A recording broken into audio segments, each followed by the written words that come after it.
Did you know in the books, during Tyrion's private meeting with Cersei at the small council chamber, they discussed several events that greatly angered their father. Firstly, Tyrion chides her for the shoddy treatment of Barristan Selmy in dismissing him as Lord Commander of the Kingsguard and naming the Hound in his place. Cersei explains that Joffrey wanted someone to blame for Robert's death, and Varys suggested Sir Barristan, probably because he knew it was stupid. It gave Jaime command of the Kingsguard and a seat on the small council, and Joffrey is quite fond of the Hound. Tyrion points out that Selmy is a legendary figure in Westeros and gives prestige and honor to whomever he serves. Selmy is now likely to join one of their enemies, which Cersei admits she had not considered. Tyrion mentions that Sir Barristan killed 2 gold cloaks who had been sent to apprehend him without his sword. When Barristan is removed from the Kingsguard, his line to Joffrey is way better than in the show. After being humiliated by Littlefinger, Barristan unsheaths his sword, and Meryn Trant and Boris Blount draw their swords. Barristan says, "Have no fear, sirs. Your king is safe. No thanks to you. Even now, I could cut through the 5 of you as easy as a dagger cuts cheese. If you would serve under the Kingslayer, not a one of you is fit to wear the white." He flung his sword at the foot of the Iron Throne. "Here, boy, melt it down and add it to the others, if you like. It will do you more good than the swords in the hands of these 5. Perhaps Lord Stannis will chance to sit on it when he takes your throne." Barristan has to lead Daenerys' forces in Meereen against the combined power of all the slave cities and Qarth. However, he boldly goes to meet out the enemies despite being significantly outnumbered and charges against the enemy. He rides with Dario's Stormcrows, who he has never trusted and thinks very little of since they were sellswords. Barristan rides Daenerys' silver horse and is easily outpacing the rest of the cavalry. Barristan wants to be the one to strike the first blow, and the Yunkai are taken completely by surprise. However, as Barristan closes in, the Stormcrows without Daario, who was given over to the slavers as a hostage, come up behind him and take up the cry, "Daario!" After this, Barristan thinks that he will never again doubt the valor of sellswords. Barristan and his forces smash the slavers just as the Greyjoys arrive and help slaughter the enemies of Daenerys. Barristan convinced Daenerys to trust him by saying, "I am no maester to quote history at you, your grace. Swords have been my life, not books. But every child knows that the Targaryens have always danced too close to madness. Your father was not the first king. King Jaehaerys once told me that madness and greatness are 2 sides of the same coin. Every time a new Targaryen is born, he said, the gods toss the coin in the air, and the world holds its breath to see how it will land. Jaehaerys. This old man knew my grandfather." The thought gave her pause. Most of what she knew of Westeros had come from her brother, and the rest from Ser Jorah. Sir Barristan would have forgotten more than the 2 of them had ever known. "This man can tell me what I came from." "So, I am a coin in the hands of some god, sir?" "No," Sir Barristan replied. "You are the true-born heir of Westeros." Barristan has to plot and scheme to keep Daenerys' people in charge of Meereen after she has flown off on Drogon's back. He thinks to himself, he did not like the taste of this. It smelled of deceit, of whispers and lies, and plots hatched in the dark. All the things he'd hoped to leave behind with the Spider and Lord Littlefinger and their ilk. Barristan Selmy was not a bookish man, but he had often glanced through the pages of the White Book, where the deeds of his predecessors had been recorded. Some had been heroes, some weaklings, knaves or cravens. Most were only men, quicker and stronger than most, more skilled with sword and shield, but still preyed to pride, ambition, lust, and all other failings that afflicted lesser mortals. The best of them overcame their flaws, did their duty, and died with their swords in their hands. The worst were those who played the Game of Thrones. Barristan tried to stop Daenerys from becoming the Mad Queen. He told her, "Prince Viserys was only a boy. It would have been years before he was fit to rule, and, forgive me, my queen, but you asked for truth. Even as a child, your brother Viserys oft seemed to be his father's son, in ways that Rhaegar never was." "His father's son?" Dany frowned. "What does that mean?" The old knight did not blink.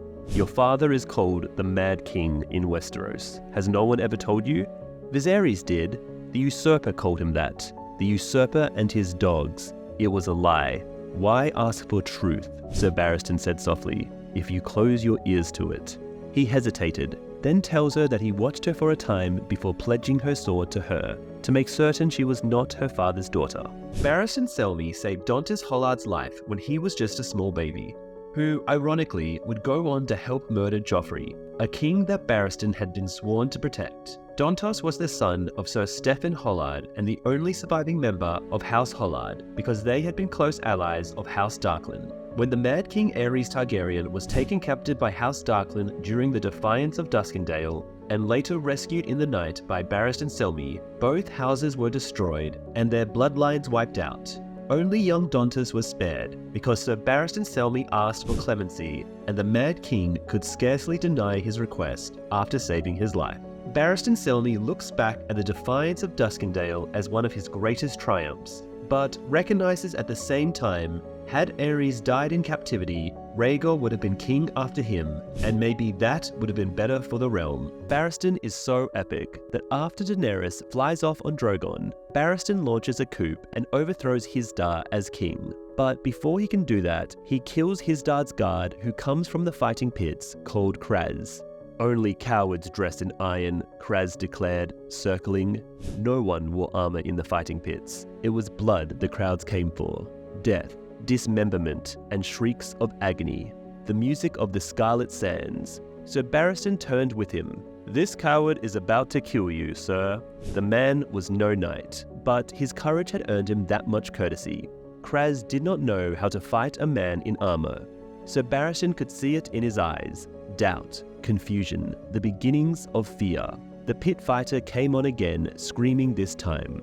The Arrak slashed low, high, low again. Selmy blocked the cuts at his head and let his armor stop the rest, whilst his own blade opened the pit fighter's cheek from ear to mouth. Tywin was furious that Cersei dismissed Barristan Selmy. His father had not raised his voice, yet Tyrion could see the anger in the gold of his eyes. And dismissing Selmy, where was the sense in that? Yes, the man was old, but the name of Barristan the Bold still has meaning in the realm. He lent honor to any man he served. Can anyone say the same of the Hound?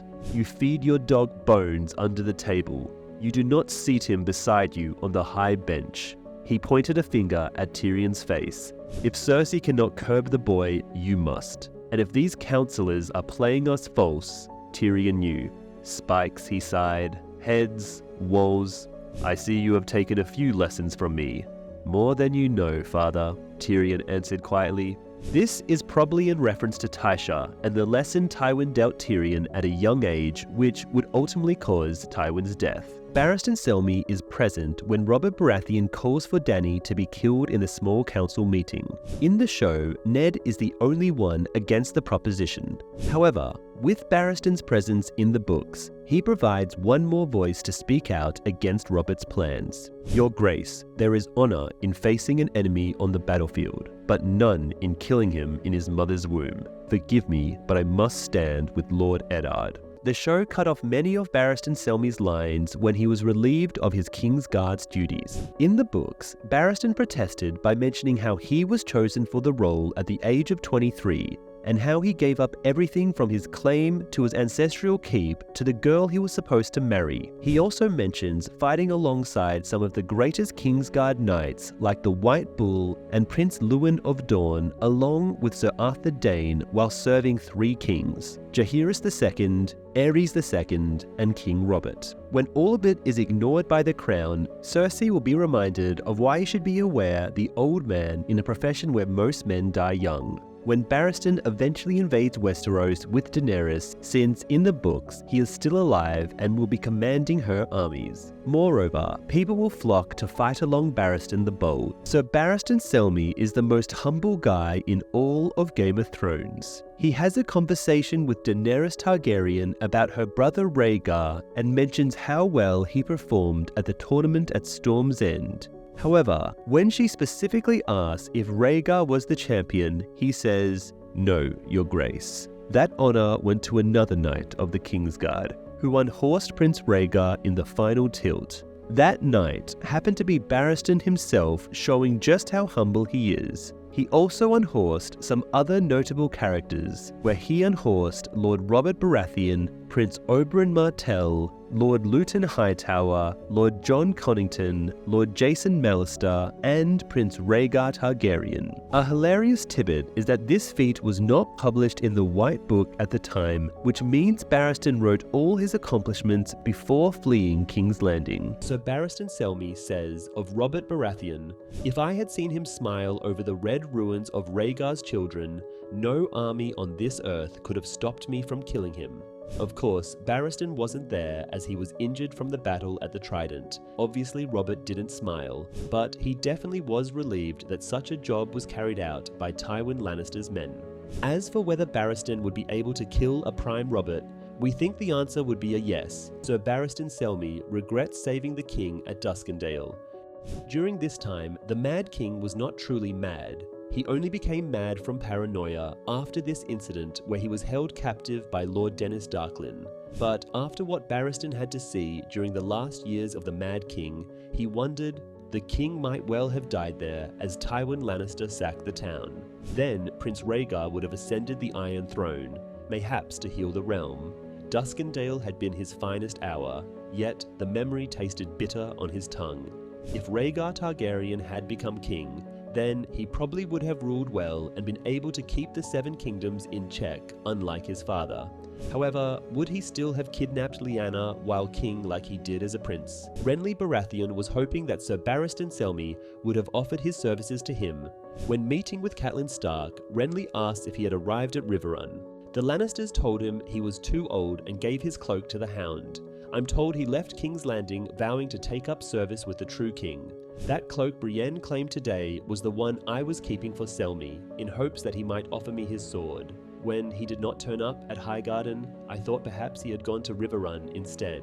When Cat replies that they haven't seen him, Renly says, "He was old, yes, but a good man still.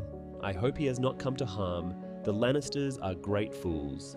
This is yet another example of how stupid Cersei was for getting rid of him and a showcase of Barristan's reputation across the realm. Jaime Lannister vs Sir Barristan Selmy. Who walks away alive? We're talking about two of the greatest swordsmen in the history of Westeros. Jaime in his prime, fast, arrogant, but deadly precise, a man who could cut down the Kingsguard best without breaking a sweat. Then there's Barristan the Bold, older in the later books, sure, but with decades of battle behind him. He faced kings, cut through armies, and earned his place in every song about chivalry and honor. If they met one-on-one, would Jaime's youthful speed and aggression overwhelm the older knight? Or would Barristan's patience, cunning, and sheer experience turn the tide? No allies, no tricks, just steel on steel. So Barristan Selmy's death in the Game of Thrones show was totally different, and honestly, kind of unfair. In Season 5, he's ambushed by the Sons of the Harpy in Meereen. It's brutal, bloody, and he fights like the legend he is, cutting down foes left and right. But sheer numbers overwhelm him, and just like that, he's gone. But in the books, Sir Barristan survives. After Daenerys disappears on Drogon, he takes charge of Meereen, navigating its brutal politics with quiet honor. His chapters are filled with strategy, reflection, and loyalty, not just swordplay. He brings real depth to Daenerys' rule, acting as a seasoned, stabilizing force during absolute chaos. By killing him off early, the show trimmed the story for time, but at the cost of a great character arc. The books give him purpose, the show gave him shock value, and honestly, he deserved better. This was Barristan's reaction to being dismissed from the Kingsguard by Joffrey. "Tell me a tale, sir," Dany said as they climbed. "Some tale of valor with a happy ending." She felt in need of happy endings. "Tell me how you escaped from the usurper." "Your Grace, there is no valor in running for your life." Dany seated herself on a cushion, crossed her legs, and gazed up at him. "Please, it was the young usurper who dismissed you from the Kingsguard." "Joffrey, aye. They gave my age for a reason, though the truth was elsewise." The boy wanted a white cloak for his dog, Sandor Clegane, and his mother wanted the Kingslayer to be her Lord Commander. When they told me, I took off my cloak as they commanded, threw my sword at Joffrey's feet, and spoke unwisely. What did you say? The truth, but truth was never welcome at that court. I walked from the throne room with my head high, though. I did not know where I was going. I had no home but White Sword Tower. My cousins would find a place for me at Harvest Hall, I knew, but I had no wish to bring Joffrey's displeasure down upon them. I was gathering my things when it came to me that I had brought this on myself by taking Robert's pardon. He was a good knight, but a bad king, for he had no right to the throne he sat. That if Viserys was still alive, Barristan Selmy would have sworn himself to him. After being dismissed from the Kingsguard, this is what Barristan said. That was when I knew that to redeem myself, I must find the true king and serve him loyally with all the strength that still remained me. My brother Viserys. Such was my intent. When I reached the stables, the Goldcloaks tried to seize me. Joffrey had offered me a tower to die in, but I had spurned his gift, so now he meant to offer me a dungeon. The commander of the City Watch himself confronted me, emboldened by my empty scabbard, but he had only 3 men with him, and I still had my knife. I slashed one man's face open when he laid his hands upon me, and rode through the others.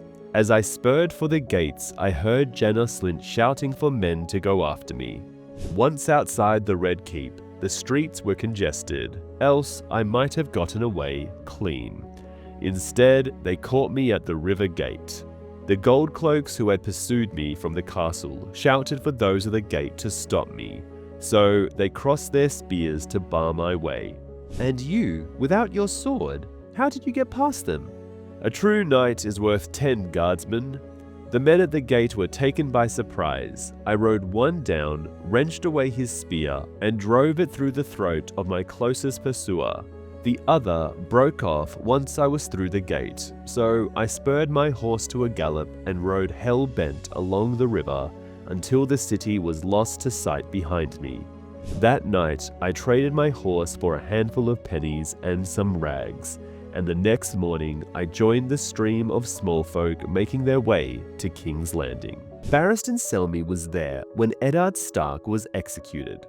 After fleeing the Goldcloaks, Barristan snuck back into King's Landing to avoid his pursuers. I'd gone out the mud gate, so I returned through the Gate of the Gods, with dirt on my face, stubble on my cheeks, and no weapon but a wooden staff. In rough-spun clothes and mud-caked boots, I was just one more old man fleeing the war. The Goldcloaks took a stag from me and waved me through. King's Landing was crowded with small folk who'd come seeking refuge from the fighting. I lost myself amongst them.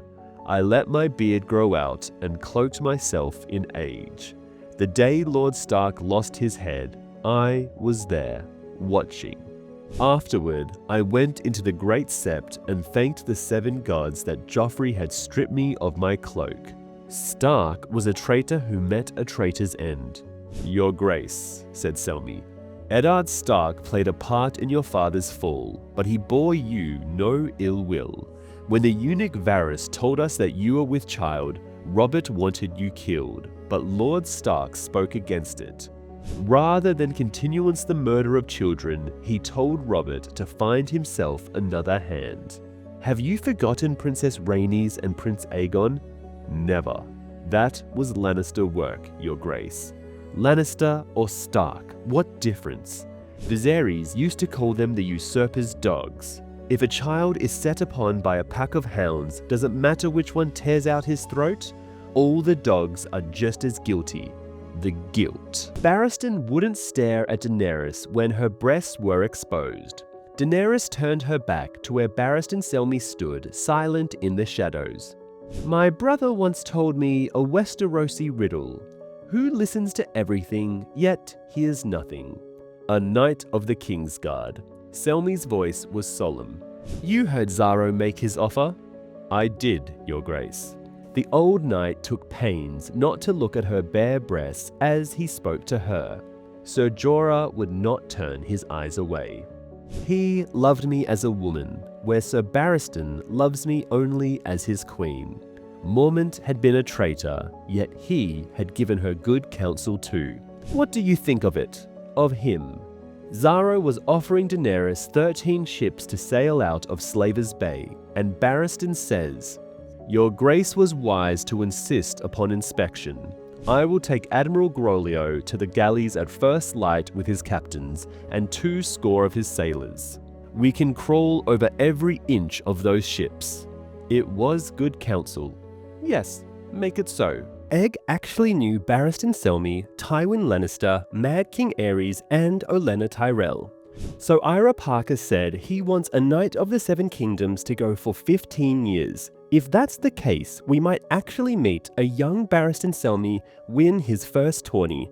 We might meet a young Tywin Lannister being introduced to Aerys Targaryen, who was young and handsome and well liked in court. We could see Olenna Tyrell, who was supposed to marry one of Egg's children.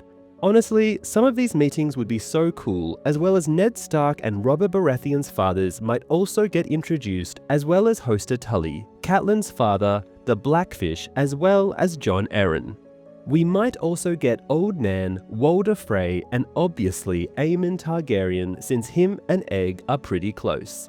So if this show does go for 15 seasons like Ira Parker wants, Egg knighted Barristan Selmy after he defeated Duncan the Tall at the Winter Tourney of King's Landing in 253 AC.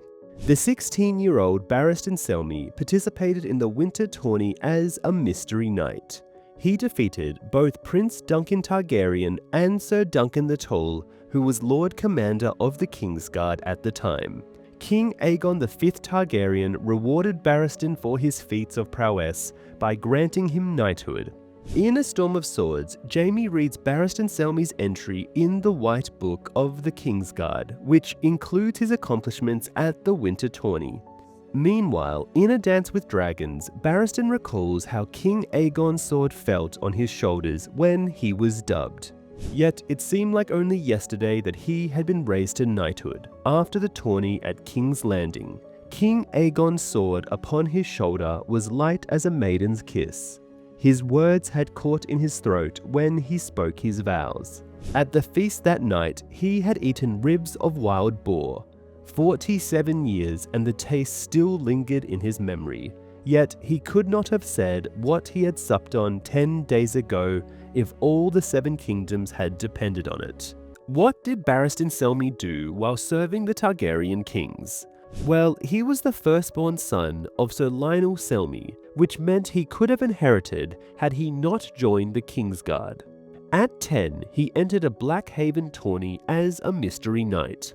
While others mocked the boy, Prince Duncan Targaryen jousted him and bestowed the nickname Barristan the Bold.